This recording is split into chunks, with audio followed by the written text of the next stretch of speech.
দেখো, আজকে আমরা একটা ছন্দ শিখার মাধ্যমে কোনটি ঝিল্লি দিয়ে আবদ্ধ অঙ্গাণু এই প্রশ্নের উত্তরটা খুব সঠিকভাবে অ্যান্সার করা শিখে যাব।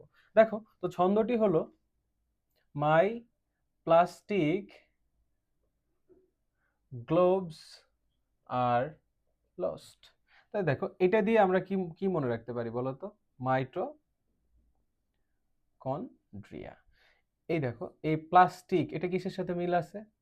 প্লাস্টিড। তারপর দেখো, গ্লোভস এটা দিয়ে আমরা মনে রাখবো হচ্ছে কি জানো? Golgi body.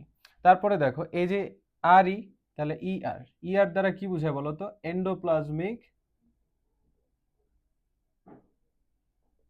রেটিকুলাম। আচ্ছা, এখন দেখো এই যে লস্ট, তাহলে এটা দিয়ে আমরা কি বুঝাতে পারি? এটা দিয়ে বুঝাতে পারি হচ্ছে লাইসোজোম। That's it.